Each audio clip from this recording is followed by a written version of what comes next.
नमस्कार, दिन भर की बड़ी खबरों में आपका स्वागत है। मैं हूं आपके साथ मीनाक्षी त्रिवेदी। आज इस बुलेटिन में बात होगी आर्थिक मोर्चे पर राजीव बजाज के बयान की, दिल्ली सीमा मामले पर सुप्रीम कोर्ट के आदेश की, जानेंगे राज्यसभा चुनाव को लेकर क्या है गुजरात का हाल और सीएम शिवराज पर कौन बना रहा है दबाव, और आखिर में बात ब्याज माफ मामले में सुप्रीम सुनवाई की। लेकिन तमाम बड़ी खबरों से पहले एक नजर सुर्खियों पर। महाराष्ट्र की उद्धव सरकार और राज्यपाल भगत सिंह कोश्यारी में फिर बढ़ी तल्खियां। शिवसेना ने मुखपत्र सामना में किया कटाक्ष, कहा गवर्नर महाराष्ट्र में चला रहे हैं समांतर सत्ता।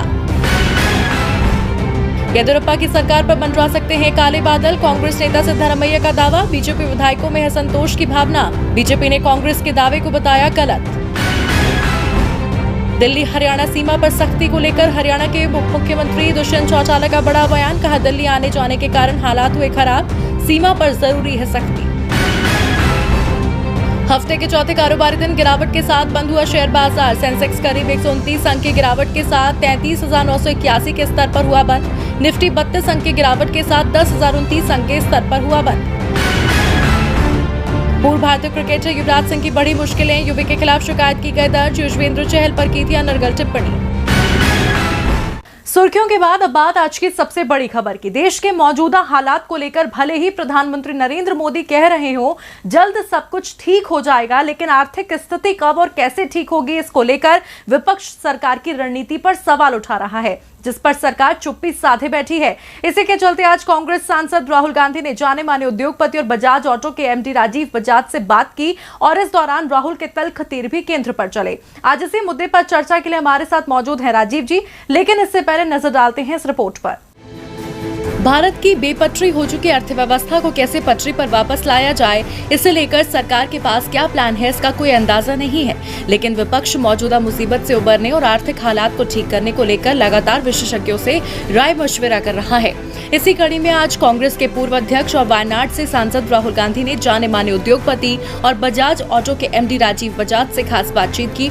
इस दौरान राहुल गांधी ने तो सरकार के फैसलों में कमियां बताई ही, साथ ही राजीव बजाज ने भी मौजूदा मुसीबत से निपटने के लिए भारत के उठाए कदमों की तीखी आलोचना की है। बजाज ने भारत में लागू हुई पूर्णबंदी पर कहा, उन्होंने दुनिया के किसी भी देश में इस तरह के लॉकडाउन के बारे में नहीं सुना। राजीव बजाज ने कहा, स्वास्थ्य मुसीबत से निपटने के लिए भारत ने पूरब के बजाय पश्चिमी देशों की ओर देखा, जबकि उनकी भौगोलिक स्थिति, जन्मजात प्रतिरोधक क्षमता, तापमान वगैरह बिल्कुल अलग है। भारत ने पश्चिम की नकल की। हमने सख्त लॉकडाउन को लागू करने की कोशिश की, लेकिन उसे सही से लागू नहीं कर पाए। इसने अर्थव्यवस्था को खत्म कर दिया। स्वास्थ्य मुसीबत के कर्व के बजाय जीडीपी के कर्व को फ्लैट कर दिया। वहीं मोदी सरकार के 20 लाख करोड़ के भारी भरकम पैकेज पर भी बजाज ने सवाल उठाया। उन्होंने कहा कि दुनिया में सरकारों ने मुसीबत से निपटने के लिए जितने पैकेज का ऐलान किया, उसका 2/3 सीधे संगठनों और लोगों तक पहुंचा। भारत में सिर्फ 10% तक ही लोगों तक पहुंचा। आखिर लोगों को डायरेक्ट पैसे क्यों नहीं दिए गए? उन्होंने कहा, देश की इकोनॉमी चौपट हो गई है, लेकिन लोग कहने से डरते हैं। वहीं राजीव बजाज से बातचीत के दौरान राहुल गांधी ने पूर्णबंदी पर अपने पुराने रुख को दोहराते हुए मोदी सरकार की आलोचना की। उन्होंने कहा, ये लॉकडाउन फेल है क्योंकि ये दुनिया का इकलौता लॉकडाउन है जिसमें केस बढ़ रहे हैं। दरअसल भारत ने 2 महीने के लिए पॉज बटन दबाया था, लेकिन अब फिर पहले दिन वाली स्थिति पर पहुंच रहा है। आपको बता दें, इससे पहले भी राहुल गांधी कई एक्सपर्ट से देश के आर्थिक हालात पर चर्चा कर चुके हैं, साथ ही सरकार को भी कई सुझाव दे चुके हैं, मगर सरकार शायद किसी सुझाव को सुनने के मूड में नहीं है। यही कारण है कि विपक्ष के तेवर और भी तल्ख होते जा रहे हैं। अब रुख करते हैं राजीव जी का। राजीव जी, आपका स्वागत है। धन्यवाद मीनाक्षी। राजीव जी, मौजूदा हालात में उद्योग जगत की परेशानियां तो जग जाहिर हो चुकी हैं। वो सरकार से मदद चाहता है, बताना चाहता है कि हालात बेहद नाजुक हैं, लेकिन कहीं ना कहीं वो आवाज दब जाती है, जिसे आज राजीव बजाज ने उठाने की कोशिश की है। उनका कहना है इकोनॉमी चौपट हो गई है, लेकिन लोग बोलने से डरते हैं। इसे आप कैसे देख रहे हैं? देखिए मीनाक्षी, एक पुरानी कहावत है कि हाथ कंगन को आरसी क्या, यानी कि जो सामने है उसे बताने के लिए किसी सबूत की जरूरत नहीं होती। मोदी सरकार के फैसलों के लिए भी यही बात कही जा सकती है मीनाक्षी, क्योंकि जब अचानक सब कुछ बंद करने का फैसला मोदी जी ने लिया था, तो उसके अगले दिन से ही दिखने लगा था कि देश का एक बड़ा तबका इससे बुरी तरह प्रभावित होगा, और ऐसा ही हुआ भी। लाखों लोग सड़क पर आ गए, कारोबार ठप हो गए, अर्थव्यवस्था पर ब्रेक ही नहीं लगा, बल्कि विकास की गाड़ी उल्टी दिशा में चलने लगी, यानी धीरे धीरे कर करके देश जितना आगे बढ़ा था, सरकार के एक फैसले से यानी कि लॉकडाउन के फैसले से एक झटके में देश उतना ही पीछे चला गया। इसका असर गरीबों पर तो सबसे अधिक हुआ ही है मीनाक्षी। बहुत से उद्योगपतियों और कारोबारियों की हिम्मत भी पस्त हुई है, लेकिन उद्योगपति अक्सर सरकार की सीधे आलोचना करने से बचते हैं। इसीलिए सरकार के फैसलों के खिलाफ खुलकर कोई बात इस तबके से सुनने को नहीं मिलती है। लेकिन आज कांग्रेस सांसद राहुल गांधी से चर्चा में बजाज ऑटो के एमडी यानी कि मैनेजिंग डायरेक्टर राजीव बजाज ने न केवल तालाबंदी यानी कि लॉकडाउन बल्कि राहत पैकेज को लेकर भी जो बातें कही हैं वो सटीक बैठती हैं। उनका कहना है कि दुनिया के कई देशों में इस मुसीबत के वक्त बंद किया गया, लेकिन लोग बाहर निकलने और जरूरी सामानों को खरीदने के लिए और एक दूसरे से मिलने के लिए आजाद थे, और हमारे यहां बाहर निकले हुए लोगों को पुलिस द्वारा पीटा गया और अपमानित किया गया। हमने अपने जैसे एशियाई देशों के तरीकों को देखने की जगह यूरोप के देशों की तरह ही काम करने की कोशिश की, जबकि वहां के हालात और हमारे देश के हालात बहुत अलग हैं। 20 लाख करोड़ के राहत पैकेज पर भी राजीव बजाज ने कहा है कि दुनिया में सरकारों ने इस महामारी से निपटने के लिए जितने राहत पैकेज का ऐलान किया है उसका 2/3 हिस्सा जो है वो सीधे संगठनों और लोगों तक पहुंचाया है, लेकिन भारत में सिर्फ 10% तक ही लोगों को पहुंचा है।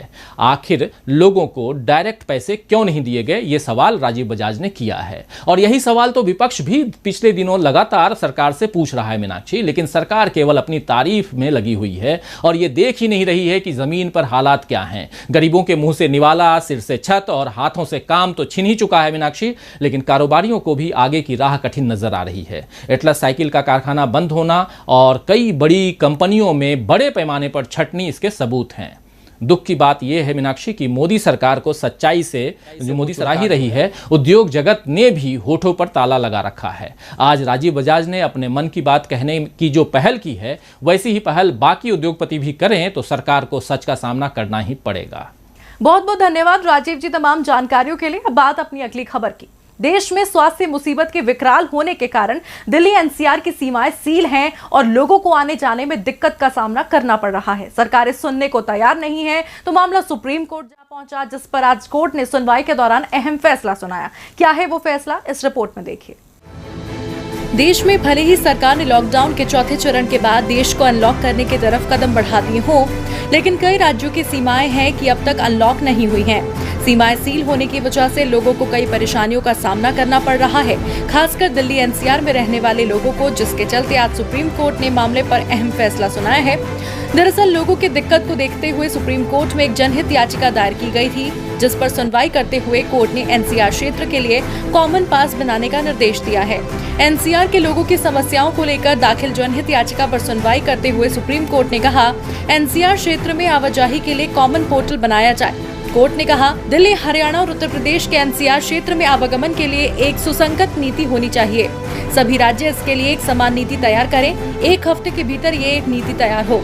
इसके लिए तीनों राज्यों की बैठक कराई जाए, जिससे एक ही पास से पूरे एनसीआर में आवाजाही हो सके। सुप्रीम कोर्ट में सुनवाई के दौरान हरियाणा ने कहा, हमने सभी प्रतिबंध हटा दिए हैं। इस पर सुप्रीम कोर्ट ने कहा, वर्तमान हालात में एक नीति, एक रास्ता और एक पोर्टल बनाया जाए। वहीं केंद्र की ओर से सॉलिसिटर जनरल तुषार मेहता ने कहा, वो इसके लिए केंद्र सरकार से निर्देश लेंगे ताकि एक समान नीति हो और लोगों को परेशानी न हो। ऐसे में अब कोर्ट के आदेश को कब तक अमल में लाया जाता है और लोगों की मुश्किलें कब तक आसान होती हैं, ये देखना होगा। अब सुप्रीम कोर्ट के आदेश के बाद सीमा विवाद थमता है या नहीं, ये तो वक्त बताएगा। लेकिन इस वक्त गुजरात में भी राज्यसभा चुनाव को लेकर शुरू हुई सियासी हलचल थमती नजर नहीं आ रही है। जी हां, यहां कांग्रेस के 2 विधायकों ने पार्टी से किनारा कर लिया है और खबर है तीसरा विधायक भी पार्टी से जल्द नाता तोड़ सकता है। गुजरात में बदल रहे नंबर गेम के बाद सियासी समीकरण भी बदल गए हैं और 4 सीटों पर होने वाले राज्यसभा चुनाव में कांग्रेस के लिए मुश्किल हो सकती है। रिपोर्ट देखिए। गुजरात में राज्यसभा चुनाव को लेकर कांग्रेस खेमे पर मंडराते बादल छटने का नाम नहीं ले रहे हैं। 5 विधायक पहले ही पार्टी से किनारा कर चुके थे और अब 2 और विधायकों के चले जाने और एक अन्य विधायक के भी पार्टी छोड़ने की संभावना के बाद कांग्रेस के लिए राज्यसभा की 2 सीटें जीतना मुश्किल नजर आ रहा है। मिली जानकारी के मुताबिक करजन सीट के विधायक अक्षय पटेल पार्टी को अलविदा कह चुके हैं। कपराड़ा से विधायक जीतू चौधरी भी पार्टी के साथ संपर्क में नहीं है, जिसके बाद कांग्रेस ये मानकर चल रही है कि जीतू चौधरी भी पार्टी से किनारा कर चुके हैं और अब एक और विधायक के भी पार्टी छोड़कर जाने की आशंका जताई जा रही है।